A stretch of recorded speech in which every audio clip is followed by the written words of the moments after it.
നീ അവിടെ ഇരിക്ക. ഇത്രയും നല്ല ഓഫീസ്, നല്ല പേരുള്ള കമ്പനി, ചെറുപ്പക്കാരനായ ഉടമസ്ഥൻ, അയാൾ ഈ വേഷത്തിൽ ഇവിടെ ഇങ്ങനെ ഇരുന്നാൽ എന്താ ഇതിന്റെ അർത്ഥം?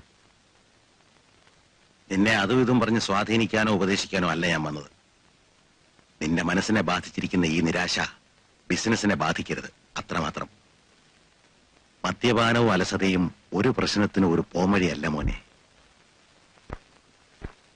എന്നോട് മത്തായിക്കുട്ടി വിവരങ്ങളെല്ലാം പറഞ്ഞു.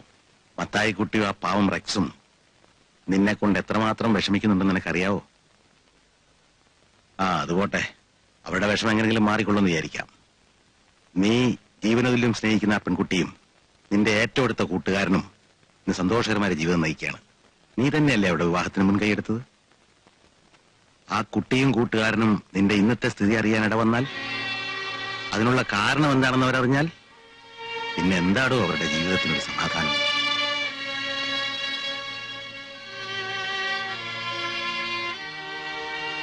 അവരുടെ നന്മയാണ് നിന്റെ ലക്ഷ്യമെങ്കിൽ കടിഞ്ഞാണില്ലാത്ത നിന്റെ ഈ പോക്ക് മാറ്റിയെടുത്തേ പറ്റൂ. കാലത്തിനൊരു പ്രത്യേകതയുണ്ട് മോനെ, എല്ലാ മുറിവുകളെയും മായ്ക്കാനുള്ള കഴിവ്. പീറ്റർ, നീ കുറച്ചു ദിവസത്തേക്ക് ഈ അന്തരീക്ഷത്തിൽ നിന്നൊന്ന് മാറി നിൽക്കുന്ന നല്ലതാണ്. പുറത്ത് ധാരാളം സുഹൃത്തുക്കളൊക്കെ ഉള്ളതല്ലേ. ഒരു ബിസിനസ് ട്രിപ്പ് തന്നെ ആയിക്കോട്ടെ. ഞാൻ വെറുതെ പറയല്ല, പീറ്ററിന് ഒരു ചേഞ്ച് ആവശ്യമാണ്. ഞാൻ ഇറങ്ങട്ടെ.